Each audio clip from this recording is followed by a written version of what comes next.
क्षमा करें गुरुदेव, ये इस जंतु ने काट कर रक्त बहाया, उससे आपकी निद्रा में विघ्न हुआ। क्षमा करें गुरुदेव। शिव शिव, इतना गहरा घाव,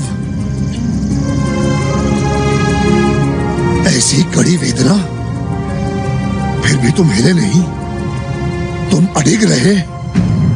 नहीं, कौन हो तुम? यदि तुम ब्राह्मण होते तो तुम्हारे अंदर इतना धैर्य, इतनी सहन शक्ति कदापि नहीं होती। सच बताओ, कौन हो तुम? मैं ब्राह्मण नहीं हूं गुरुदेव, सूत पुत्र हूं मैं, सूत पुत्र। असत्य कहा तुमने, छल किया तुमने मेरे साथ। सत्य ने सदा ही मुझे अपमान दिलाया है गुरुदेव। यदि मैं आपसे कहता कि मैं ब्राह्मण नहीं सूत हूं, तो मुझे आपके पास से भी निराश होकर लौटना पड़ता गुरुदेव। अरे मूर्ख, तुमने बहुत बड़ी भूल की है। यदि तुमने मुझसे अपना दुख व्यक्त किया होता तो मैं अवश्य ही तुम्हें किसी योग्य गुरु के पास भेजता। हे कर्ण, मैं किसी जाति या वर्ण का विरोधी नहीं हूं। मैंने तो बस केवल ब्राह्मणों को दीक्षा देने का व्रत लिया है। मेरे पितामह महर्षि रुचिक ने आजीवन सभी वर्ण के लोगों को शिव पूजा सिखाई है।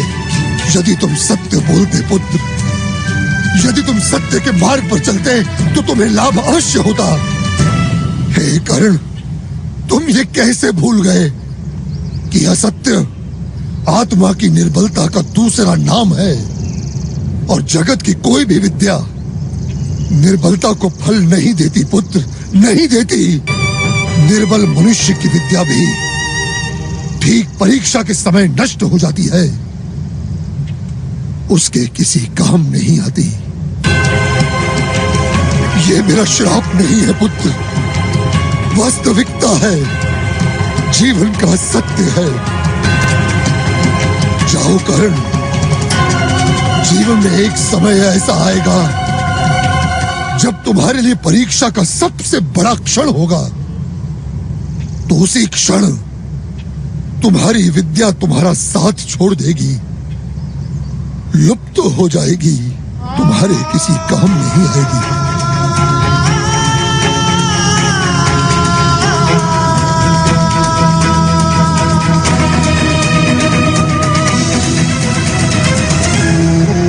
भगवान परशुराम, मुझे दुख है मैंने आपकी उदारता को नहीं जाना। सामान्य मनुष्य की भांति भगवान भेद नहीं करते, ये समझ नहीं पाया मैं। भगवान को भी सामान्य मनुष्य की तुला से तोला, ये मेरी भूल थी। आपकी हताशा से जन्मे आपके इन शब्दों को मैं आपका प्रसाद मानकर स्वीकार करता हूं गुरुदेव। अपने शिष्य को आशीर्वाद नहीं देंगे भगवान? शक्ति है, भक्ति है, जन्मों की मुक्ति है, जीवन का ये संपूर्ण सार है, वेदों की कथा अपार है।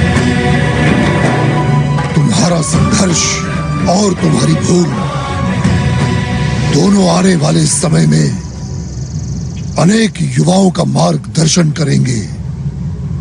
यही मेरा आशीर्वाद है पुत्र। आयुष्मान भव।